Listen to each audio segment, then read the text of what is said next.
Hello అండి. అందరూ ఎలా ఉన్నారు? మేమైతే బాగున్నాం. మీరు కూడా బాగుండాలని కోరుకుంటున్నాను. ముందుగా ఈ సంవత్సరం డీఎస్సీ రాస్తున్న వాళ్ళందరికీ ఆల్ ది బెస్ట్ అండి. అందరూ కూడా ఎగ్జామ్ బాగా రాయాలి. మంచి మార్క్స్ రావాలని కోరుకుంటున్నాను. ఈరోజు టాపిక్ ఏంటంటే మనకి seventh class Telugu text book సంబంధించి చెప్పడం జరుగుతుందండి. ఇది 24 అనుకుంటండి వీడియో. చాలా వీడియోస్ వచ్చాయండి. సెవెంత్ క్లాస్ తెలుగు టెక్స్ట్ బుక్‌కి సంబంధించి కంటెంట్ చాలా ఎక్కువగా ఉంది. దీనికి ముందు నేను third, fourth, fifth, sixth Telugu text బుక్‌లు అనేవి కంప్లీట్ చేశాను లెసన్ వైజ్. ఇప్పుడు సెవెంత్ క్లాస్ అవుతుంది ప్రెజెంట్ అయితే. సెవెంత్ అయిన వెంటనే తెలుగు టెక్స్ట్ బుక్ అయిన వెంటనే మనం eighth class Telugu text book, తర్వాత ninth class Telugu text book, తర్వాత 10th class Telugu text book కూడా చెప్తామండి. పాత సిలబస్, కొత్త సిలబస్. పాత టెక్స్ట్ బుక్, కొత్త టెక్స్ట్ బుక్ 2 కూడా చెప్పడం జరుగుతుంది. అలాగే ఈ తెలుగు అయిన వెంటనే మెథడాలజీ చెప్తానండి తెలుగుకి సంబంధించి. తర్వాత వేరే సబ్జెక్ట్‌కి వెళ్ళడం జరుగుతుంది. చాలా ఇంపార్టెంట్ బిట్స్. వీడియో మాత్రం స్కిప్ చేయకుండా చూడండి. మనకి డీఎస్సీకి సంబంధించి ఒక ప్లేలిస్ట్ ఉందండి మన ఛానల్‌లో. అది జీడీఎస్ ఛానల్ డీఎస్సీ బిట్స్ అని ఒక ప్లేలిస్ట్ ఉంటుంది. అది ఓపెన్ చేస్తే మీకు డీఎస్సీకి సంబంధించి చాలా ఇంపార్టెంట్ బిట్స్ అనేవి చెప్పడం జరిగిందండి. Psychology, perspective education, social, science అన్నీ కూడా చెప్పానండి. ఒకసారి చెక్ చేయండి ప్లేలిస్ట్‌ని. డీఎస్సీ బిట్స్ అని ఒక ప్లేలిస్ట్ ఉంటుంది మన ఛానల్‌లో. ఒకసారి చూసుకోండి. చాలా ఇంపార్టెంట్ బిట్స్ చెప్పాను. ఈ వీడియో కూడా చాలా ఇంపార్టెంట్ అండి. వీడియో మాత్రం స్కిప్ చేయకుండా మొత్తం చూడండి. వీడియో నచ్చితే లైక్ చేయండి, షేర్ చేయండి, సబ్స్క్రైబ్ చేయండి ఫ్రెండ్స్. ఇది నేను నిన్న చెప్పాను 15 బిట్స్ ఈ లెసన్కి సంబంధించి. నేను దాని కంటిన్యూషన్ అని చెప్తున్నాను. ఇది నిన్న కొన్ని బిట్స్ చెప్పేశాను. దానికి కంటిన్యూషన్ చెప్పడం జరుగుతుంది. ఈ లెసన్ పేరేమో ప్రకటన అండి. ప్రకటనకు సంబంధించి బిట్స్ కొన్ని ముందు చెప్పాను నేను. దాని కంటిన్యూస్ని ఈరోజు చెప్పడం జరుగుతుంది. ఓకే అండి. ఒకసారి చెక్ చేసుకోండి ముందు వీడియో. ఓకే అండి. టాపిక్లోకి వెళ్దాం. ఇక్కడ చూడండి, మనకి నిత్యం అనే పదానికి వికృతి ఏంటి? నిత్యం అనే పదానికి వికృతి ఏంటి అని అడుగుతున్నారు. నిత్యము, నిత్యలు, నివ్వరి, ఇద్దావి. నిత్యం అనే పదానికి వికృతి ఈ 4 పదాల్లో ఏంటని అడుగుతున్నారు. మనకి ఇక్కడ ఆప్షన్ 2 అనేది కరెక్ట్. నిత్యలు. నిత్యము అనే పదానికి వికృతి పదం నిత్యలు అండి. నెక్స్ట్, ఔరవర పదాన్ని విడదీయండి. ఔరవరా అనే పదాన్ని మనం ఏ విధంగా విడదీస్తాము? ఔరా ప్లస్ ఔరా, ఔరా ప్లస్ ఔరా, నెక్స్ట్ ఔరా ప్లస్ ఔరా, ఔరా ప్లస్ ఔరా ఏమనేది మనం ఏ విధంగా విడదీస్తామని అడుగుతున్నారు. ఈ 4 ఆప్షన్ మనకి ఆప్షన్ 4 అనేది కరెక్ట్ అవుతుంది. ఔరా ప్లస్ ఔరా అనేది ఔరవర అవుతుంది. ఔరా ప్లస్ ఔరా, ఔరవరా. నెక్స్ట్ మనకు చూడండి 18వ. ఏదైనా ఒక పదాన్ని 2 సార్లు పలికితే రెండోసారి పలికే పదాన్ని ఇలా అంటాం. ఏమంటాము? ఏదైనా ఒక పదాన్ని 2 సార్లు పలికితే రెండోసారి పలికే పదాన్ని ఏమంటాం? ద్విత్వం, సంయుక్తం, ద్విజాతం, ఆమ్రేడితం ఏమవుతుందని అడుగుతున్నారు. ఈ 4 మనకి ఇక్కడ ఆప్షన్ 4 అనేది కరెక్ట్. ఆమ్రేడితం అండి. ఏమవుతుందండి? ఏదైనా ఒక పదాన్ని 2 సార్లు పలికితే రెండోసారి పలికే పదాన్ని మనం ఆమ్రేడితం అని అంటాము.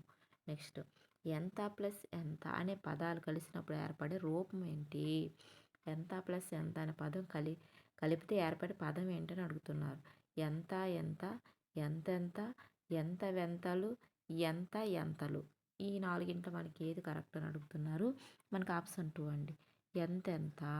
ఎంత ప్లస్ ఎంత అనే పదాలు కలిసినప్పుడు ఏర్పడే రూపం ఎంతెంత అండి. ఆప్షన్ 2 అనేది మనకి ఇక్కడ కరెక్ట్ అవుతుంది. నెక్స్ట్, క్రింది ప్రవచనాల్లో సరైన దాన్ని గుర్తించండి. చూడండి, ఫస్ట్ తిలక్ అమృతం కురిసిన రాత్రి రాశాడు. తిలక్ రచించిన గోరువంకలు అనేది కథా సంపుటి. నెక్స్ట్, తిలక్ కథలకు కేంద్ర సాహిత్య అకాడమీ అవార్డు వచ్చిందని అడుగుతున్నారు. ఇందులో మనకి ఏది కరెక్ట్ అని అడుగుతున్నారు. మనకి ఇక్కడ ఆప్షన్ 3 అనేది కరెక్ట్ అవుతుందండి.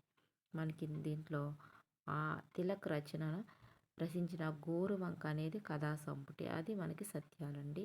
అలాగే తిలక్ కథలకు కేంద్ర సాహిత్య అకాడమీ అవార్డు లభించింది. ఇవి మనకి కరెక్ట్ అనే సత్యాలు అవుతాయండి. నెక్స్ట్ మనకి చూడండి 21. పాఠం ఆధారంగా కింది ప్రవచనాల్లో సరైన దాన్ని గుర్తించండి అంటున్నారు. మనకి తృప్త శాంత ప్రజా పారవార తరంగం. రెండోది ఇంకా చరిత్రలు రాయాలి.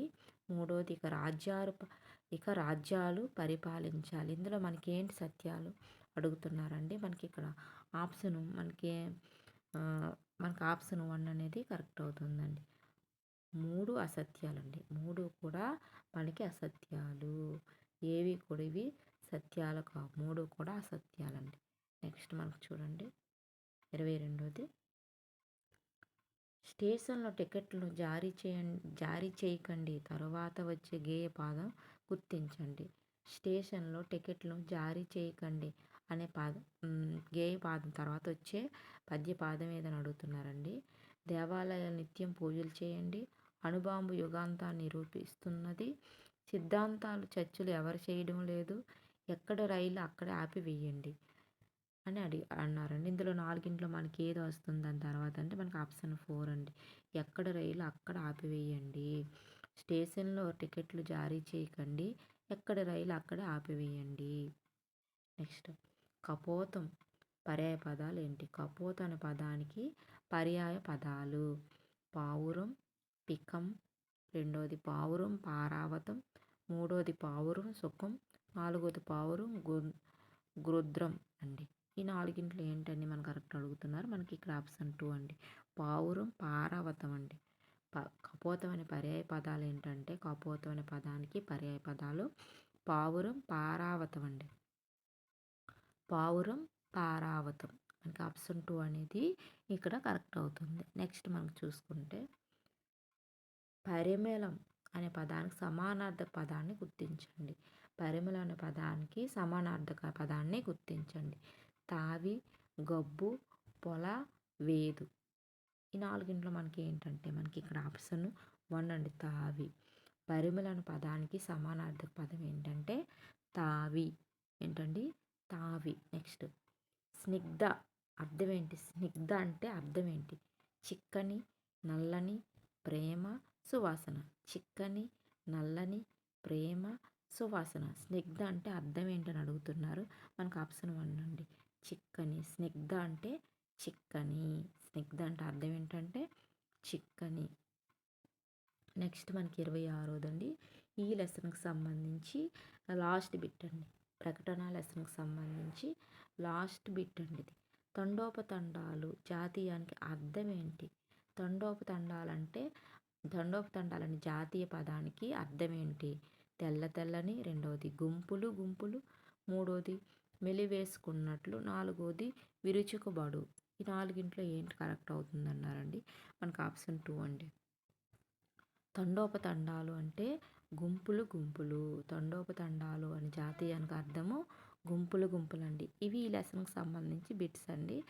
మనం మళ్ళీ వేరే లెసన్ అని చెప్పుకుందాం. అది ఆలోచన అండి. లెసన్ ఏంటంటే ఆలోచన. 7th క్లాస్ టెక్స్ట్ బుక్లో ఇదొక లెసన్ అండి.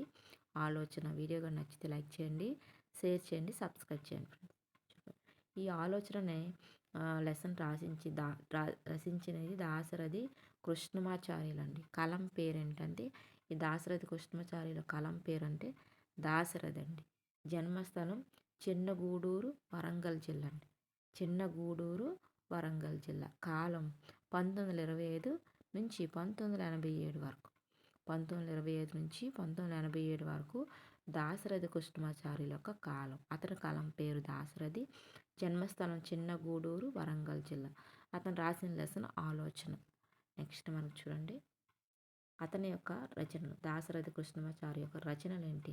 అగ్నిధార, పునర్నవం, రుద్రవీణ, అమృతాభిషేకం, మహోంద్రోదయం, ఆలోచనలు, గాలిబ్ గీతాలు. ఇవన్నీ ఒక దాశరథి కృష్ణమాచార్యుల యొక్క రచనలు.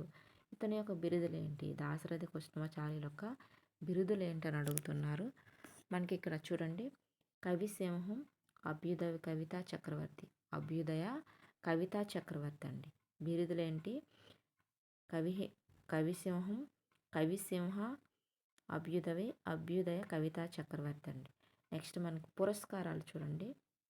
ఇతనికి 1967లో ఆంధ్రప్రదేశ్ సాహిత్య అకాడమీ, 1974 కేంద్ర సాహిత్య అకాడమీ అవార్డులు వచ్చాయండి ఇతనికి. 1967లో ఆంధ్ర సాహిత్య అకాడమీ, నెక్స్ట్ 1974లో కేంద్ర సాహిత్య అకాడమీ అవార్డులు పురస్కారాలు అనేవి రావడం జరిగింది దాశరథి కృష్ణమాచార్యులకి. నెక్స్ట్ మనకు చూడండి లక్షణం.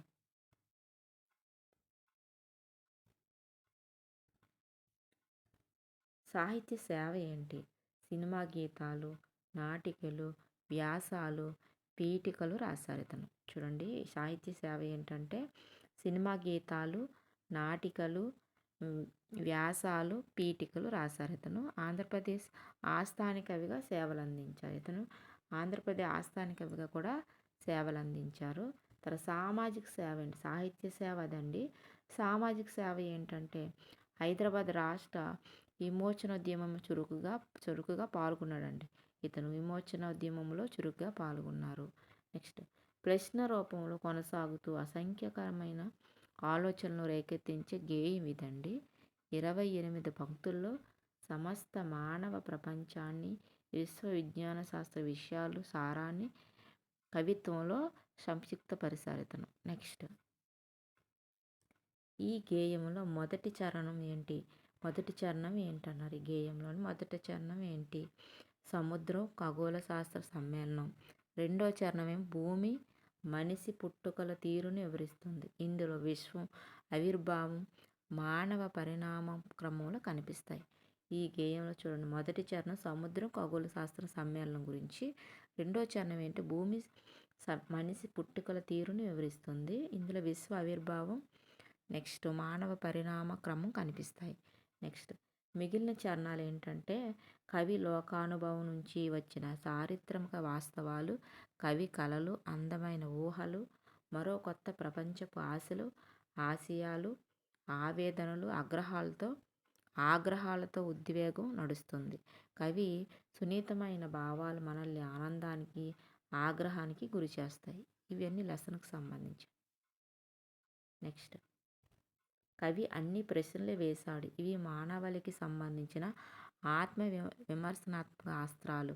ప్రపంచాన్ని చుట్టుముట్టిన ఈ ప్రశ్నలకు సమాధానం, సమస్యలకు పరిష్కారం మన దగ్గరే ఉంది. కవి వేసే ప్రశ్న మనకు గుచ్చుకుంటుంది. ఇలాంటి ప్రశ్నలకు చోటులేని నవయుగం కోసం కవి చేసిన అక్షరయాగమే ఈ గేయం. ఇదంతా కూడా ఆ గేయానికి సంబంధించి వివరించడం జరిగింది. ఈ లెసన్కి సంబంధించి ఆలోచన అనే లెసన్కి సంబంధించి మనకి కొన్ని బిట్స్ అనేవి ఇవ్వడం జరిగింది. అవి కూడా మనం చెప్పుకుందాం. అవి కొన్ని చెప్పుకుందామండి, మిగతావి మనం రేపు వీడియోలో చెప్పుకుందామండి. చాలా ఇంపార్టెంట్ బిట్స్ అండి. వీడియో కానీ నచ్చితే లైక్ చేయండి, షేర్ చేయండి, సబ్స్క్రైబ్ చేయండి ఫ్రెండ్స్. ఓకే, ఫస్ట్ చూడండి. ఫస్ట్ ఇది ఆలోచన గేయం రచించిన కవి ఎవరు? ఆలోచన గేయం రచించిన కవి ఎవరు అని అడుగుతున్నారండి. First Dasarathi Rangacharya, Dasarathi Krishnamacharya, C Narayanareddy, Kaloji Narayanarao. ఈ నలుగురిలో ఎవరని అడుగుతున్నారంటే మనం ముందు చదువుకున్నాం కదండి, దాశరథి కృష్ణమాచార్యులు. ఆలోచన గేయాన్ని రచించినది దాశరథి కృష్ణమాచార్యులు. నెక్స్ట్ మనకు చూడండి ఆలోచన గేయం పంక్తుల సంఖ్య. ఆలోచన గేయం పంక్తుల సంఖ్య ఎన్ని? ఆలోచన గేయం పంక్తులు సంఖ్య ఎన్ని అని అడుగుతున్నారండి. మనకి ఇక్కడ ఆలోచన గేయం పంక్తుల సంఖ్య అని అడుగుతున్నారు. 26. నెక్స్ట్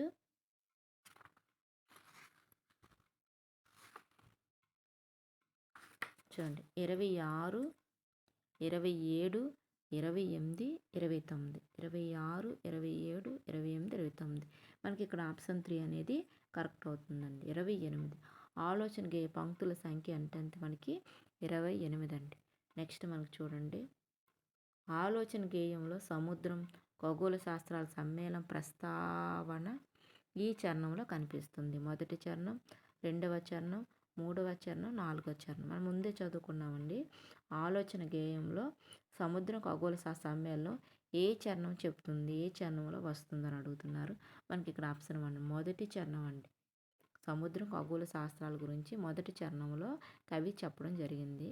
నెక్స్ట్ ఆలోచన గేయంలో రెండవ చరణంలో వీటి ప్రస్తావన వచ్చింది. రెండవ చరణం వల్ల దేని ప్రస్తావన వచ్చింది అడుగుతున్నారు. ఫస్ట్ ఇది ఆశలు, ఆవేదన, ఆగ్రహం, ఊహలు, కళలు, భూమి మనిషి పుట్టిక దేని గురించి చెప్తున్నారు అంటున్నారండి. మనకి ఇక్కడ ఏమవుతుంది, మనం ముందు చదువుకున్నాం కదండి. మనకి ఇక్కడ ఆప్షన్ 4 అండి, భూమి మనిషి పుట్టుక గురించి చెప్తుంది. ఫస్ట్ చరణం ఏమో ఫస్ట్ చరణం ఏం చెప్తుంది? మొదటి చరణం సముద్రం, ఖగోళ శాస్త్రాల గురించి. రెండవ చరణం దేని గురించి అండి? భూమి, మనిషి పుట్టుక గురించి చెప్తుంది. నెక్స్ట్ ఆలోచన గేయం ఈ కవితా సంపుటి నుంచి గ్రహించబడింది. ఆలోచన అనే గేయం ఏ కవితా సంపుటి నుంచి గ్రహించబడింది? పునర్నవం, రుద్రవీణ, అమృతాభిషేకం, అగ్నిధార. మనకి ఈ నాలుగింట్లో మనకి ఏంటండి? మనకి ఇక్కడ ఆప్షన్ 4 అగ్నిధార. ఆలోచన అనే గేయం అగ్నిధార అనే కవితా సంపుటి నుంచి గ్రహించబడింది. నెక్స్ట్ మనకు చూడండి, ఆలోచన గేయం ఆధారంగా సరైన క్రమంలో అమర్చండి. ఇవి శోకంలో కోపం ఎంత? శోకంలో కోపం ఎంత నడు కోపం ఎంత? రెండోది కనిపించిన లావా ఎంత? మూడోది ఆకలితో చచ్చే పేదల అణగారిన అగ్నిపర్వతం. ఇది మన సరైన క్రమంలో అమర్చాలండి. మనకి ఇక్కడ ఆప్షన్ 2 అనేది కరెక్ట్ అవుతుంది. 2 చూడండి, ఫస్ట్ తీయండి. అణగారిన అగ్నిపర్వతం, రెండోది కనిపించిన లావా ఎంత, నెక్స్ట్ ఆకలితో చచ్చే పేదల. మనకు చూడండి, నాలుగోది శోకంలో కోపం ఎంత, అణగారిన అగ్నిపర్వతం, కనిపించిన లావా ఎంత, ఆకలితో చచ్చే పేదల, శోకంలో కోపం ఎంత. ఇవి మనకు సరైన క్రమంలో అమర్చినవి. నెక్స్ట్ భూగోళంలో పుట్టుక కోసం ఈ గేయం పంక్తి తర్వాత చూడండి, భూగోళంలో పుట్టుక ఎంత? ఈ గేయం పంక్తి తర్వాత వచ్చి గేయ పంక్తి ఏదని అడుగుతున్నారు. జరిగిన పరిణామాలెన్నో, ఒరిగిన నర కంఠాలెన్నో, కూలిన సురగోళాలెన్నో, ఒక రాజును గెలిపించడంలో అని ఉంది. ఈ నాలుగింట్లో మనకి ఏంటండి? మనకి ఇక్కడ ఆప్షన్ 3 అనేది కరెక్ట్ అవుతుంది. కూలిన సురగోళాలెన్నో, భూగోళం పుట్టిక కోసం కూలిన గోళాలెన్నో అని అర్థం. నెక్స్ట్ మనకు చూడండి, 8వది అన్నార్తులు అనాథులుండిని తర్వాత వచ్చి గేయ పంక్తి ఏది? ఆ నవయుగ మదెంత దూరము. నెక్స్ట్ కనిపించని కాలలెప్పుడో. నెక్స్ట్ పసిపాపలు నిదురు కనులలో. నెక్స్ట్ ఆ నల్లని ఆకాశంలో. ఈ నాలుగింట్లో మనకి ఏది కరెక్ట్ అవుతుందంటే మనకి ఇక్కడ ఆప్షన్ 4 అనేది కరెక్ట్ అవుతుంది. మనకి ఆప్షన్ 4 అనేది కరెక్ట్ అవుతుందండి. ఆ నవయుగం అదెంత దూరము అనాథలుండని ఆ నవయుగం అదెంత దూరము. నెక్స్ట్ 9 చూడండి, ఆలోచన గేయం ఈ రూపంలో కొనసాగుతుంది. ప్రశ్నల రూపం, జవాబుల రూపం, పద క్రీడల రూపం, జాతీయాలు, సామెతల రూపం. ఎలా మనకి ఈ గేయం కొనసాగుతుంది అడుగుతున్నారు. మనకి ఇక్కడ ఆప్షన్ 1 అండి, ప్రశ్నల రూపంలో ఆలోచన గేయం అనేది కొనసాగుతుంది. నెక్స్ట్ క్రింది ప్రవచనాల్లో సరైన దాన్ని గుర్తించండి. చూడండి, కవి సింహ దాశరథి గారి బిరుదు, వీర ఆంధ్ర రాష్ట్ర విమోచన ఉద్యమంలో పాల్గొన్నారు, నా గొడవ వీరి రచన. ఏది సరైన ప్రవచనం అడుగుతున్నారు. మనకి ఇక్కడ ఆప్షన్ 1 అనేది కరెక్ట్ అవుతుందండి. ఆ ఒకటే కరెక్ట్ ఉంది. కానీ కవి సింహ దాశరథి గారి బిరుదు. నెక్స్ట్ ఇవన్నీ కూడా మనకి ఈ లెసన్కి సంబంధించి, ఏ లెసన్ అండి? ఆలోచన లెసన్కి సంబంధించి బిట్స్ అండి ఇవి. రేపు మళ్ళీ ఇదే లెసన్కి సంబంధించి మళ్ళీ మనం బిట్స్ అనేవి 11 నుంచి చెప్పుకుంటామండి. ఈరోజు 10 బిట్సే చెప్పాం ఇందులోకి. మనం రేపు మళ్ళీ రేపటి వీడియోలో 11 బిట్స్ నుంచి స్టార్ట్ చేస్తాం. ఓకే అండి. వీడియో నచ్చితే లైక్ చేయండి, షేర్ చేయండి, సబ్స్క్రైబ్ చేయండి ఫ్రెండ్స్. చాలా ఇంపార్టెంట్ బిట్స్. ఓకే అండి. Thank you so much.